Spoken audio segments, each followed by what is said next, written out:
Hello students, good morning, good afternoon or good evening whenever you are watching this video। देखिए हम तो हर video में good morning, good evening, good afternoon कर रहे हैं, लेकिन आपका जवाब नहीं आया। आपका जवाब आने का मतलब ये नहीं है कि आप गुड इवनिंग या गुड मॉर्निंग पोस्ट कर दीजिए। हम आपका जवाब ये चाहते हैं कि इसका रेस्पॉन्स आना चाहिए। रेस्पॉन्स क्या है कि आपको वीडियो लेक्चर देखना है, उसका नोट्स बनाना है और उस नोट्स को सेंड करना है। This is the response of good morning. तो आगे से आप रेस्पॉन्स देंगे ना। चलिए, पिछले लेक्चर में हम लोगों ने जो चैप्टर था इलेक्ट्रोकेमिस्ट्री वो फिनिश कर लिया था। अब हम आज एक नए चैप्टर केमिकल काइनेटिक्स को स्टार्ट करने जा रहे हैं। केमिकल काइनेटिक्स एक बहुत इंपॉर्टेंट चैप्टर है और बोर्ड में ये 5 मार्क्स का क्वेश्चन आता है। इससे लॉन्ग आंसर टाइप क्वेश्चन भी आता है, न्यूमेरिकल 3 और 2 में भी आता है और हो सकता है इस बार 2021 में इसका जो मार्किंग है वो थोड़ा सा इंक्रीज हो जाए, क्योंकि कुछ सिलेबस कम किए गए हैं, कुछ चैप्टर्स कम किए गए हैं और कॉम्पिटिटिव एग्जाम्स में भी ये 6 to 8 मार्क्स का इसमें से क्वेश्चंस पूछे जाते हैं। बहुत ही इंपॉर्टेंट आपका चैप्टर है। उतना लेंथी नहीं है जितना इलेक्ट्रोकेमिस्ट्री था, लेकिन ये चैप्टर जो है न्यूमेरिकल बेस्ड है, ज्यादातर समझने वाला चैप्टर है। तो आप क्या करना है, वीडियोस को कंटिन्यूअसली देखना है, वीडियोस में गैप नहीं करना है। और अगर आपने छोड़ दिया तो क्या होगा, फिर आपको टाइम नहीं मिलता है, तब तक आगे और बढ़ जाता है। और जब ये सीरीज नहीं मिलती है, पीछे से आगे आप नहीं कंटिन्यूअसली देखते हैं, तो क्या होता है, उसमें कुछ न कुछ समझने में प्रॉब्लम आती है। तो जब भी कोई प्रॉब्लम समझने में आ रही है, इसका मतलब क्या है, आप प्रीवियस वीडियोस मिस कर रहे हैं। तो ये बात ध्यान में रखिए। चलिए अब हम स्टार्ट करते हैं कि व्हाट इज केमिकल काइनेटिक्स। इसका इंट्रोडक्शन देख लें। Introduction of chemical kinetics. What is chemical kinetics. देखिए, केमिकल रिएक्शंस की काइनेटिक, ये वर्ड ग्रीक वर्ड है काइनेसिस। काइनेसिस का मतलब होता है मूवमेंट, मोशन। किसी भी रिएक्शन में मूवमेंट जो हो रहा है उसका स्टडी हम इस ब्रांच के अंदर करेंगे और भी कई चीजों का जो है स्टडी करेंगे। तो क्या है chemical kinetics? The branch of chemistry, the branch of chemistry which deals with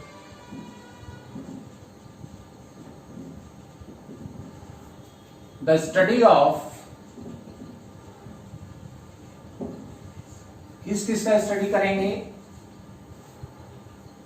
rate of chemical reaction, जिसे आप स्पीड या वेलोसिटी भी बोल सकते हैं। हालांकि ये फिजिक्स वाला फंडा यहां नहीं लगाना है कि what is the speed of the reaction, what is the rate of reaction. उसको हम जनरली बोलते हैं रेट ऑफ द रिएक्शन। और रेट का मतलब आप जानते ही होंगे, change in concentration per unit time. कोई भी रिएक्शन होती है तो क्या होता है, रिएक्टेंट्स की कंसंट्रेशन डिक्रीज होती है, प्रोडक्ट्स की कंसंट्रेशन इंक्रीज होती है। तो इनमें क्या चेंज आ रहा है और कितने टाइम में आ रहा है, दैट इज कॉल्ड रेट। सो सबसे पहले हम इसमें क्या स्टडी करने जा रहे हैं, रेट ऑफ केमिकल रिएक्शंस। इस ब्रांच के अंदर केमिकल रिएक्शन के रेट का स्टडी करते हैं। और क्या स्टडी करते हैं, रिएक्शन का रेट किन किन फैक्टर्स पर डिपेंड करता है, तो उन फैक्टर्स का भी स्टडी करेंगे। Factors which affects the rate of reaction,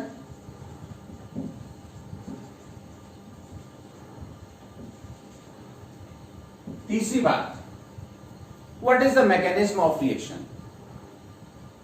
mechanism में ये होता है कि किस तरह से आपके बॉन्ड ब्रेक हुए, क्या उसमें एनर्जी की जरूरत पड़ी और कैसे वो प्रोडक्ट में बने, क्या उन्होंने इंटरमीडिएट बनाया।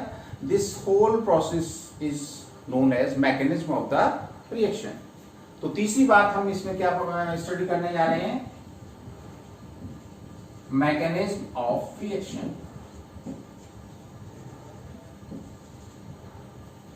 तो ये ब्रांच जो है वो मेनली इन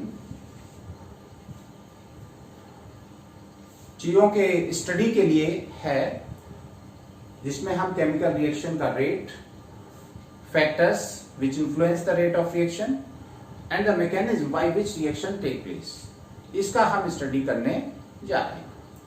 और हम इस चैप्टर में क्या पढ़ेंगे, देखिए अगर हम डिटेल में देखें तो पहली बात तो आएगी कि ये रेट ऑफ रिएक्शन पढ़ेंगे। अब बात आती है फैक्टर्स। फैक्टर्स कौन कौन से होते हैं रिएक्शन के रेट को इफेक्टेड करने वाले? ये होता है टेम्परेचर, और क्या होता है कंसंट्रेशन, और क्या होता है कैटलिस्ट, और क्या होता है नेचर ऑफ रिएक्टेंट,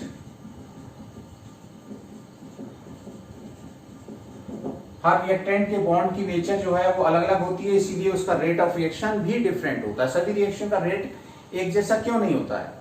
आप जितने स्टूडेंट्स हो सभी का जो पढ़ने का समझने का स्पीड है वो एक जैसा नहीं होता। रीजन क्या है? किसी के दिमाग में अज्ञानता के बॉन्ड ज्यादा मजबूत हैं तो उनको तोड़ने में ज्यादा टाइम लगता है, ज्यादा मेहनत करनी पड़ती है, आपको भी करनी पड़ती है, हमको भी करनी पड़ती है। और जिन्होंने पिछला नॉलेज गेन कर रखा है तो उनके अज्ञानता के बॉन्ड ज्यादा स्ट्रॉन्ग नहीं होते हैं, वो आसानी से ब्रेक हो जाते हैं। ऐसे ही किसी रिएक्शन में अगर रिएक्टेंट्स के बॉन्ड जो होते हैं वो पहले ब्रेक होते हैं, फिर न्यू बॉन्ड्स बनते हैं। बॉन्ड ब्रेकिंग में क्या एनर्जी लग रही है, बॉन्ड फॉर्मेशन में क्या एनर्जी लग रही है, इस एनर्जी का डिफरेंस क्या है, फिर आपको एनर्जी देनी पड़ेगी या उसमें से निकलेगी, ये सारी चीजों पर डिपेंड करता है रेट ऑफ रिएक्शन। तो वो नेचर ऑफ रिएक्टेंट हो गया जिस पर ये डिपेंड कर रहा है। अब बात आ जाती है टेम्परेचर। टेम्परेचर डिपेंडेंट रेट निकालने के लिए आर्हेनियस इक्वेशन है। आर्हेनियस इक्वेशन है, टेम्परेचर कॉएफिशिएंट है, इसका भी स्टडी करेंगे। आर्हेनियस इक्वेशन से डिफरेंट टेम्परेचर पर रेट किस तरह से इफेक्टेड होता है किसी भी रिएक्शन का, वो देखते हैं। टेम्परेचर कॉएफिशिएंट क्या होता है कि 10 डिग्री टेम्परेचर के डिफरेंस पर रेट किस तरह से कितना टाइम्स चेंज हो जाता है, वो देखते हैं। अब आती है बात कंसंट्रेशन। किसी रिएक्शन पर कंसंट्रेशन चेंज का जो इफेक्ट है वो बोला जाता है ऑर्डर ऑफ रिएक्शन। तो इसमें हम ऑर्डर ऑफ रिएक्शन भी पढ़ने जा रहे हैं। What is order of reaction? अब ऑर्डर रिएक्शन की जो है वो जीरो ऑर्डर रिएक्शन भी होती हैं, फर्स्ट ऑर्डर रिएक्शन भी होती हैं, सेकेंड ऑर्डर भी रिएक्शन होती है।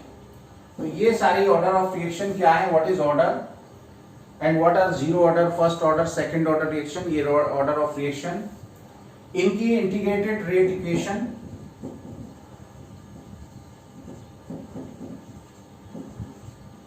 इंटीग्रेटेड रेट इक्वेशन किस लिए निकालते हैं? किसी इंस्टेंट ऑफ टाइम पर रिएक्शन का रेट निकाल लिया, फिर होल सब्सटेंस के लिए रेट ऑफ रिएक्शन निकालने के लिए क्या करते हैं, इंटीग्रेशन कर देते हैं। आप इंटीग्रेशन मैथमेटिक्स में पढ़ते होंगे, उसका मतलब समझते हैं। इंटीग्रेशन काय के लिए किया जाता है, डिफरेंशिएशन काय के लिए किया जाता है। कैटलिस्ट, कैटलिस्ट का रिएक्शन रेट पर क्या इफेक्ट पड़ता है, एक्टिवेशन एनर्जी पे क्या इफेक्ट पड़ता है, तो इससे रिलेटेड एक्टिवेशन एनर्जी वो भी आप पढ़ेंगे। और नेचर ऑफ रिएक्टेंट में आपकी मैकेनिज्म ऑफ रिएक्शन आ जाएगी, बॉन्ड एनर्जी आ जाएगी।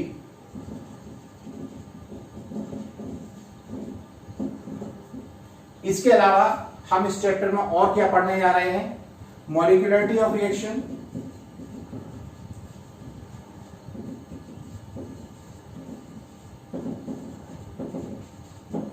what is molecularity of reaction। इसके अलावा हम इसमें और भी कुछ पढ़ेंगे, वो है रेट लॉ एक्सप्रेशन,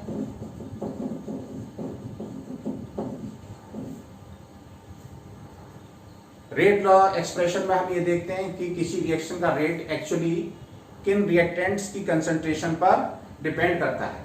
तो ये सारा कुछ हम इस चैप्टर के अंदर स्टडी करने जा रहे हैं। तो सबसे पहले हम बात करेंगे rate of reaction. What is the rate of reaction. आगे चलते हैं।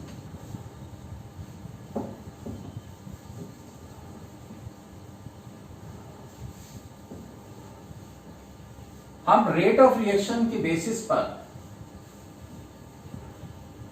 जैसे हमने बताया था रेट ऑफ रिएक्शन क्या होता है। रेट ऑफ रिएक्शन होता है, rate of reaction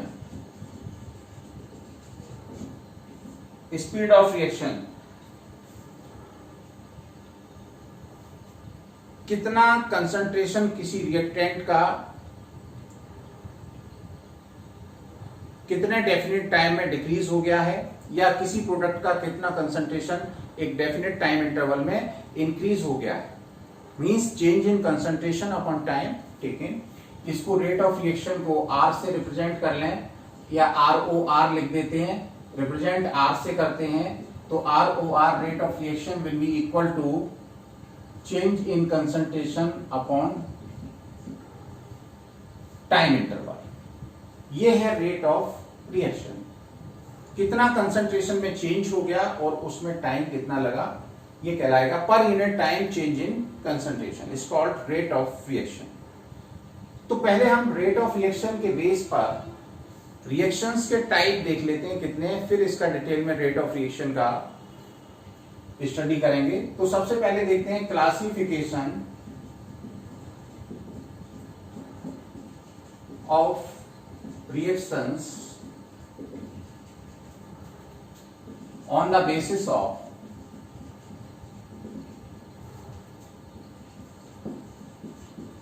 rate of reaction।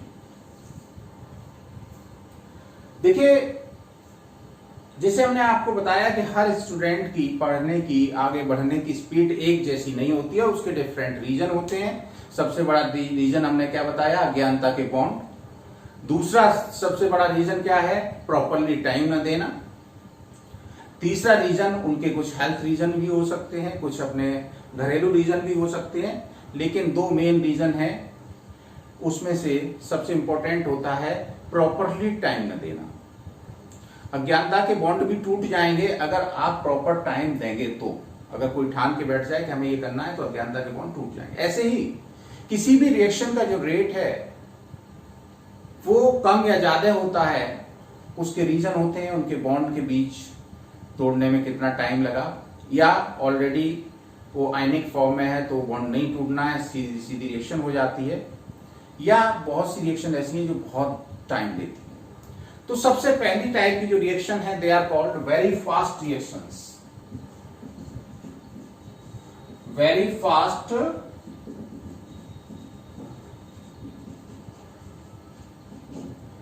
Reactions. कुछ रिएक्शंस ऐसी देखी गई हैं जो बहुत ही कम टाइम में पूरी हो जाती हैं। आप दो रिएक्टेंट आपस में मिलाएं और आपका पलक झपकेगा और खुलेगा, तब तक तो जाने लाखों की संख्या में मॉलिक्यूल रिएक्ट कर चुके होंगे। मतलब जिन रिएक्शंस के कंप्लीट होने में बहुत कम टाइम लगता है 10 to the power -12 to 10 to the power -16 seconds, तो वो कहलाती हैं which take place instantaneously।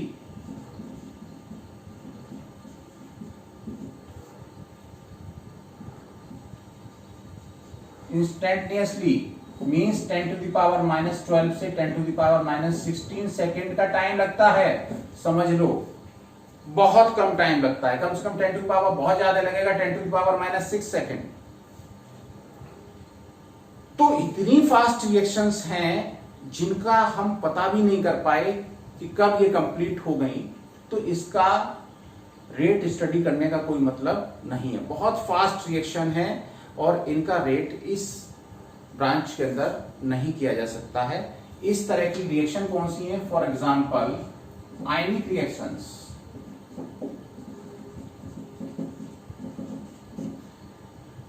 आपका AgCl है, AgNO3, सिल्वर नाइट्रेट है AgNO3, इसका एक्वस सॉल्यूशन लिया, उसमें हमने एक्वस सॉल्यूशन ऑफ NaCl नमक मिलाया, तो क्या हुआ? Ag आयन, ये देखिए आयनिक फॉर्म में रहते हैं Ag आयन, NO3 आयन, जब एक्वस सॉल्यूशन बनाते हैं Na आयन, Cl आयन, तो Ag आयन तुरंत Cl आयन से मिलके सिल्वर क्लोराइड का व्हाइट प्रेसिपिटेट दे देते हैं और सोडियम नाइट्रेट ये आपका एक्वस फॉर्म में रहता है। तो आप देखेंगे कि आप अगर AgNO3 में NaCl मिलाएंगे तो आपको पता भी नहीं चलेगा, तुरंत व्हाइट हो जाएगा, इतनी फास्ट रिएक्शन होती है।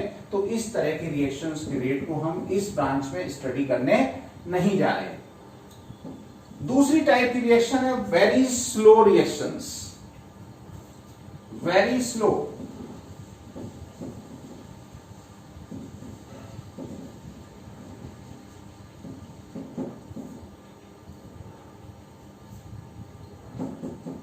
which take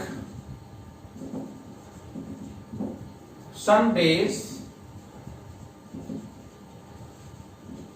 or months to complete.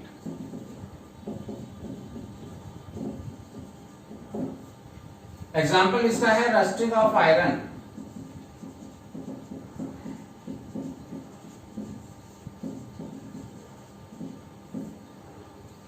अगर हम रस्टिंग ऑफ आयरन का देखें, अगर हम आयरन का एक टुकड़ा लेके धूप में रख दें या ऐसी परिस्थिति में रख दें जैसे मॉइस्चर ना हो, फिर देखें कि रस्टिंग ऑफ आयरन कब हो रहा है, कितने समय में हो रहा है, तो हो सकता है कि रस्टिंग आप में हो जाए और उसमें रस्टिंग ना हो। और अगर कंडीशन फेवरेबल भी रखेंगे तो भी उसमें कुछ दिन या कुछ महीने लगेंगे। तो ऐसी भी रिएक्शन का रेट स्टडी इस ब्रांच के अंदर नहीं करते। हम एक्चुअली उन रिएक्शन का स्टडी करते हैं जो मॉडरेट रेट से होती हैं, जो कुछ मिनटों में पूरी हो जाती हैं, कुछ घंटे ले सकती हैं। ऐसी रिएक्शंस का स्टडी हम इस ब्रांच के अंदर करेंगे। करते क्यों है स्टडी?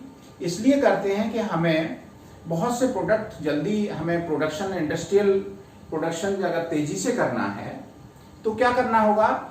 हमें उस रिएक्शन की नेचर को समझना होगा, ये देखना होगा कि इसके रेट को कौन कौन सी चीजें इफेक्ट करती हैं और उस बेस पे हम उन फैक्टर्स को फेवरेबल करके उस रिएक्शन के रेट को कैसे बढ़ा दें जिससे ज्यादा से ज्यादा प्रोडक्शन हमारा हो सके।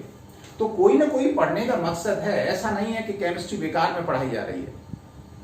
हमने आपने शुरुआत में जब फर्स्ट ईयर क्लासेस में लिया था lecture some basic concepts of chemistry, तो उसमें बताया था कि आपकी लाइफ में केमिस्ट्री का बहुत ज्यादा इंटरफियरेंस है ना। तो तीसरी टाइप की जो रिएक्शन है वो कौन सी है? Third type reaction moderate rate reaction.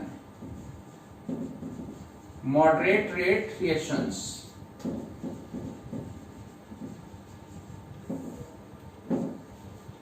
इसमें आती है molecular reactions,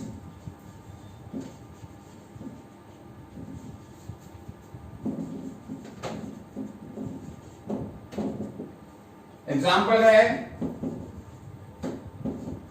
CH3COOC2H5 plus NaOH equal CH3COONA plus C2H5OH। और भी रिएक्शन हो सकती है molecular reaction, N2 plus 3H2, N2 plus 3H2 equal to NH3 आपको पता है Fe कैटलिस्ट MO मोटिवेटर की प्रेजेंस में ये रिएक्शन होती हैं। तो इस तरह की जो रिएक्शन है मॉलिक्यूलर रिएक्शन बोली जाती हैं, जो कुछ मिनट्स में या कुछ आवर्स में कंप्लीट हो जाती हैं। और अमोनिया है, अमोनिया का प्रोडक्शन आपको बहुत इंडस्ट्रियल पर्पस के लिए करना पड़ता है, इंडस्ट्री में यूज करना पड़ता है। आपके कोल्ड स्टोरेज होते हैं उसमें लिक्विड अमोनिया का यूज होता है, और भी कई फर्टिलाइजर्स वगैरह में इसमें अमोनिया का यूज होता है। अगर अमोनिया हमें बहुत ज्यादा इंडस्ट्रियली प्रोड्यूस करनी है तो हमें उसकी फेवरेबल कंडीशन देखनी होगी कि किन कंडीशन में ये रिएक्शन का रेट फास्ट हम कर सकते हैं जिससे ज्यादा से ज्यादा अमोनिया प्रोडक्शन हो सके। सल्फ्यूरिक एसिड बनाते हैं, बहुत ज्यादा यूज होता है, तो हम इसका प्रोडक्शन कैसे ज्यादा से ज्यादा कर सकते हैं। कोई भी कंट्री का प्रोडक्शन जितना अच्छा होगा उतना ही वो प्रॉस्पर होगा।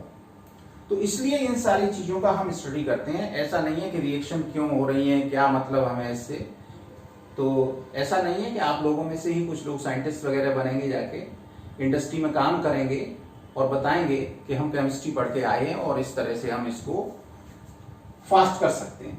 तो ये है रिएक्शन का type on the basis of rate of reaction.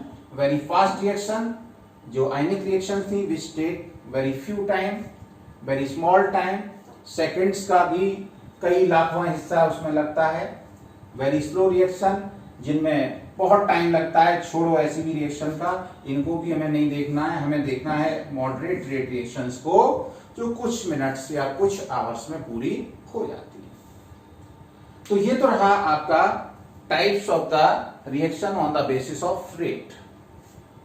देखिए जब भी आप नोट्स बनाते हैं तो कुछ बुक की हेल्प लेके भी कुछ एक्सप्लेनेशन और थोड़ा सा हम जो बातें बोलते हैं वो आप छोड़ देते हैं, केवल जो बोर्ड पे लिखा है बस उतना ही नोट्स बना के छोड़ देते हैं। तो थोड़ा सा आप एक्सप्लेन भी उसमें कर लिया करें।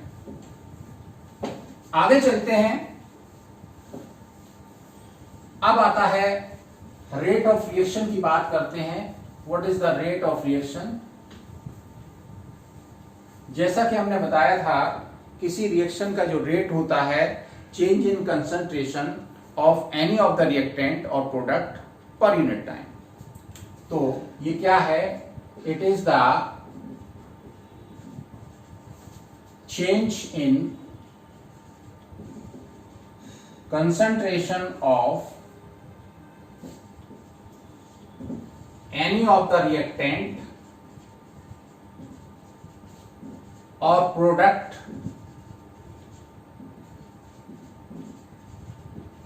पर यूनिट टाइम, ये कहलाती है रेट ऑफ रिएक्शन। किसी भी रिएक्शन का रेट अगर आपको पता करना है तो रेट इक्वल होता है change in concentration upon time interval. ये है rate of reaction. Change in concentration अगर आप C से रिप्रेजेंट करें तो डेल्टा C और time interval delta T, this is the rate of reaction हो गई। सपोज करिए कोई हाइपोथेटिकल रिएक्शन मान लें, for hypothetical reaction R equal P। R का मतलब रिएक्टेंट से है, P का मतलब प्रोडक्ट से है, तो इसका रेट ऑफ रिएक्शन क्या हो जाएगा? रेट ऑफ रिएक्शन इक्वल हो जाएगा minus delta R upon delta T equal plus delta P upon delta T। अब ये बात यहां समझ में नहीं आ रही होगी कि माइनस यहां साइन लगाया है, यहां प्लस साइन लगाया है, ये क्यों? देखिए माइनस साइन क्यों लगाया है? जब भी कोई रिएक्टेंट प्रोडक्ट में बदलेगा तो इनिशियल कंसंट्रेशन से फाइनल कंसंट्रेशन की वैल्यू कम आएगी। और चेंज इन कंसंट्रेशन कैसे निकालते हैं? Final concentration minus initial concentration. Suppose करिए कोई रिएक्टेंट की कंसंट्रेशन 4 मोल पर लीटर थी,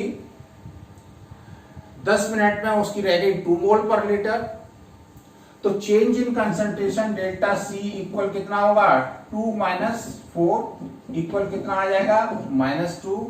डेल्टा टी कितना है 10 मिनट।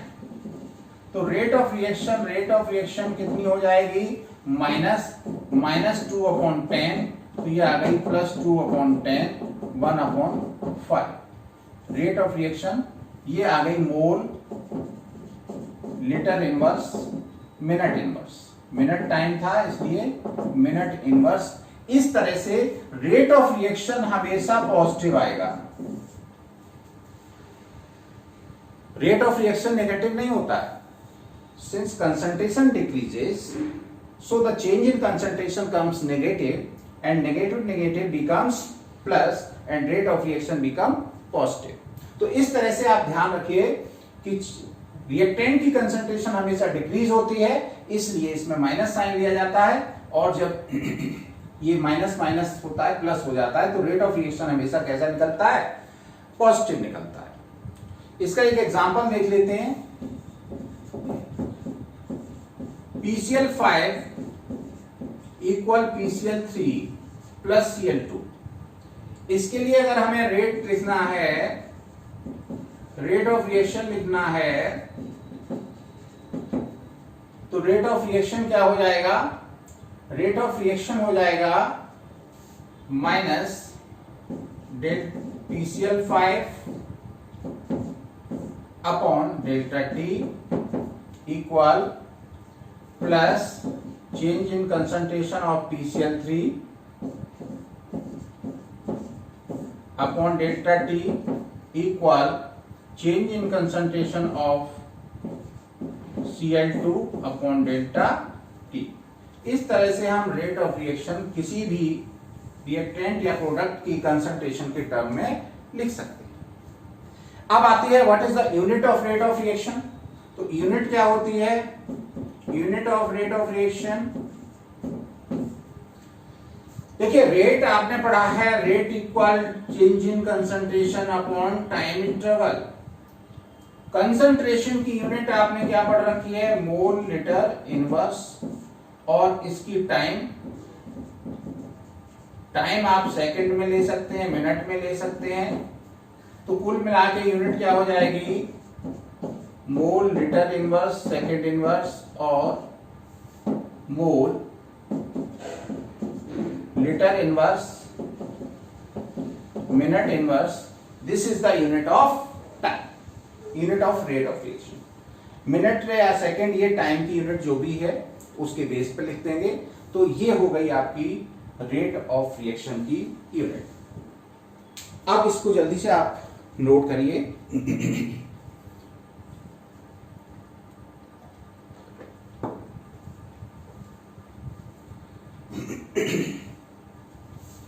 नोट कर लिया होगा आपने, आगे चलते हैं। अब हम देखेंगे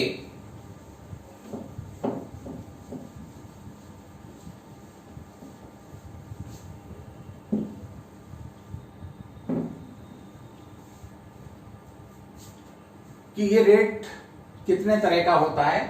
तो आप रिएक्शन का रेट दो तरह का देखते हैं, एक एवरेज रेट, एक इंस्टेंटेनियस रेट।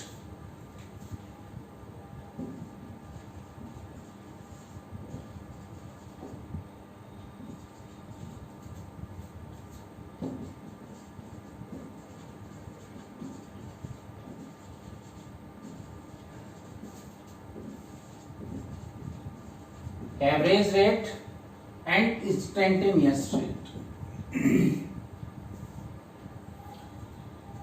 इंस्टेंटेनियस माने एक पर्टिकुलर टाइम पर, एवरेज का मतलब एक टाइम इंटरवल में।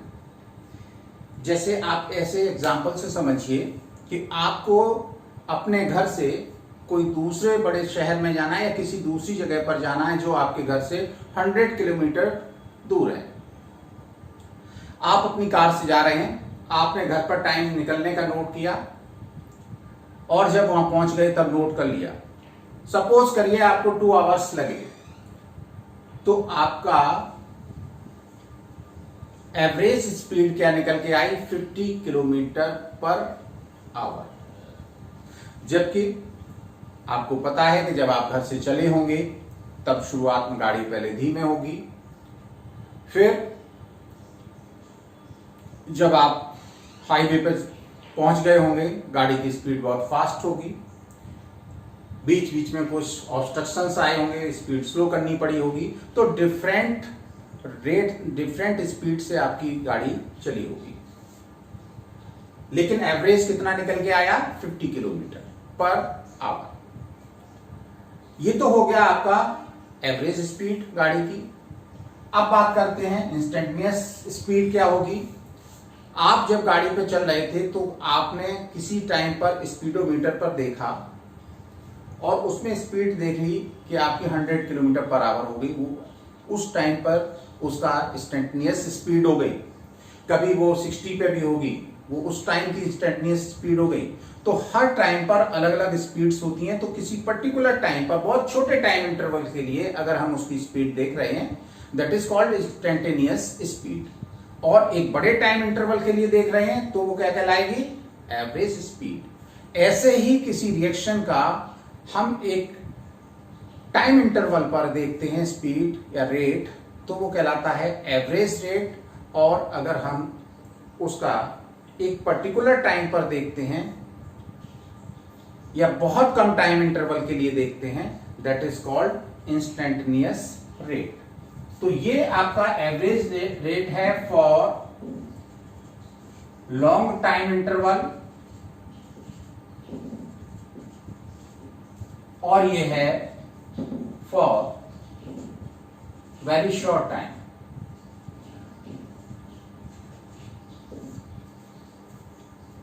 अब हम कैसे किसी भी रिएक्शन के एवरेज रेट और इंस्टेंटेनियस रेट का एक्सप्रेशन लिखते हैं वो देखते हैं। सबसे पहले हम एवरेज रेट के बारे में देखते हैं। सपोज करिए कोई रिएक्शन है N2 plus 3H2 equal to NH3।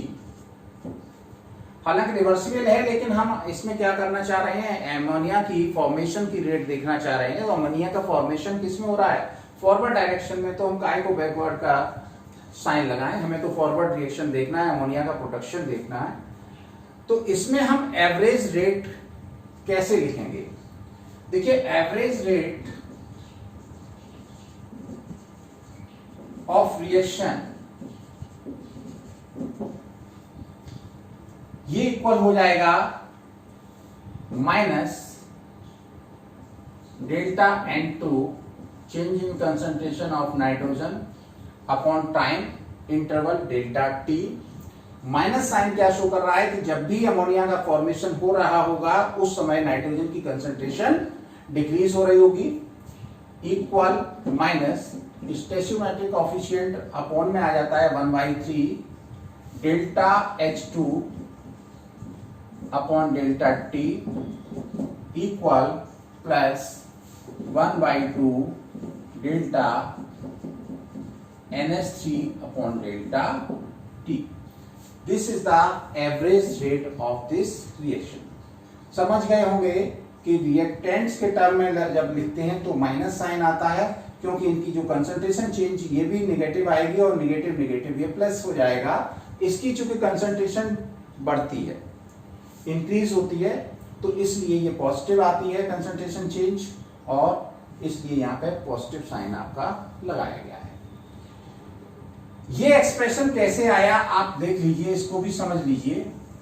यहां पर rate of appearance of NH3 क्या होगी? Rate of NH3, rate of appearance ROA of NH3 will be equal to delta NH3 upon delta T। Rate of disappearance of N2 क्या होगी? इसको किससे represent करेंगे? Rate of disappearance of N2, ROD लिख सकते हैं शॉर्ट में। Rate of disappearance of N2 ये कैसे लिखेंगे, delta minus delta N2 upon delta T। इसी तरह से rate of disappearance of H2, ये क्या हो जाएगी, minus delta H2 upon delta T। इसमें स्टोइचियोमेट्रिक कोफिशिएंट नहीं लेते। तो ये हो गया आपका रेट ऑफ अपीयरेंस और रेट ऑफ डिसअपीयरेंस। अब आप इस रिएक्शन को देखिए कि जब 1 मोल नाइट्रोजन डिसअपीयर होगा तो हाइड्रोजन के कितने मोल डिसअपीयर होंगे, 3 मोल्स। इसका मतलब ये है कि नाइट्रोजन के डिसअपीयरेंस के रेट से हाइड्रोजन का डिसअपीयरेंस का रेट कितना है, 3 टाइम्स है। अगर इसको बराबर करना है तो क्या होगा, इसको 1/3 करना पड़ेगा, तब rate of disappearance of nitrogen will be equal to rate of disappearance of hydrogen. ऐसे ही नाइट्रोजन का 1 मोल जब डिसअपीयर होता है तो अमोनिया के कितने मोल बनते हैं, 2 मोल। इसका मतलब अमोनिया के अपीयर होने का जो रेट है नाइट्रोजन के डिसअपीयर के होने के रेट से कितना है, 2 टाइम्स है। तो इक्वल कब होगा, जब इसका 1/2 कर देंगे। तो हम इसको ऐसे ले सकते हैं कि rate of disappearance of N2 equal क्या हो जाएगा, 1/3 rate of disappearance of H2। Rate of disappearance of H2 equal कितना हो जाएगा, 1/2 rate of appearance of NH3। कुछ लोग कंफ्यूजन में फिर से पड़ गए, फिर से समझ लें। 1 मोल नाइट्रोजन डिसअपीयर होता है तब 3 मोल्स हाइड्रोजन डिसअपीयर होते हैं। इसका मतलब हाइड्रोजन का डिसअपीयर होने का रेट नाइट्रोजन के डिसअपीयर से 3 टाइम्स है। तो इक्वल कब होगा, जब इसको 1/3 कर देंगे। नाइट्रोजन का डिसअपीयरेंस रेट इक्वल होगा हाइड्रोजन के डिसअपीयरेंस के जब इसका 1/3 डिसअपीयरेंस रेट कर देंगे, क्योंकि 3 गुना ये डिसअपीयर हो रहा है। ऐसे ही नाइट्रोजन के डिसअपीयर और इसके अपीयर होने का रेट 2 टाइम्स है, तो इसको 1/2 कर देंगे तो इसके बराबर हो जाएगा। अब इसको आगे देखिए, नाइट्रोजन का डिसअपीयरेंस रेट क्या ले सकते हैं, minus delta N2 upon delta T equal, ये क्या लिखेंगे, 1/3 into minus delta H2 upon delta T equal क्या लिखेंगे, 1/2 delta NH3 upon delta T। या इसको फिर फाइनली क्या लिख सकते हैं, ये हो जाएगा minus delta N2 upon delta T। ये आपका क्या आ रहा है, रेट ऑफ रिएक्शन हो गई, रेट ऑफ रिएक्शन इक्वल, तो ये आ जाएगा -1/3 delta H2 upon delta T equal आ जाएगा 1/2 delta NH3 upon delta T। इस तरह से हम किसी भी रिएक्शन के रेट का जो एक्सप्रेशन है वो इस फॉर्म में लिख सकते हैं, जिसमें रिएक्टेंट के साथ माइनस साइन आता है, प्रोडक्ट के साथ माइनस साइन नहीं आता है, और स्टोइचियोमेट्रिक कोएफिशिएंट जो होते हैं वो स्टोइचियोमेट्रिक कोएफिशिएंट अपॉन में आ जाते हैं। तो अगर मान लीजिए कोई एक जनरल रिएक्शन है AA plus BB equal CC plus DD, जहां स्मॉल ABCD क्या है, स्टोइचियोमेट्रिक कोएफिशिएंट हैं। तो इसके लिए रेट ऑफ रिएक्शन अगर हमें लिखना है तो क्या हो जाएगा, ये हो जाएगा -1 upon A del A upon del T equal -1 upon B del B upon del T equal हो जाएगा +1 upon C del C upon del T equal +1 upon D del D upon del T। एक किसी भी general reaction के लिए rate of reaction का average rate ये क्या है, एवरेज रेट ऑफ रिएक्शन का जो एक्सप्रेशन है वो हम इस तरह से लिख सकते हैं। तो अब आप समझ गए होंगे कि एवरेज रेट किसी भी रिएक्शन का अगर हमें निकालना है तो कैसे निकालेंगे। जल्दी से आप इसको नोट कर लीजिए।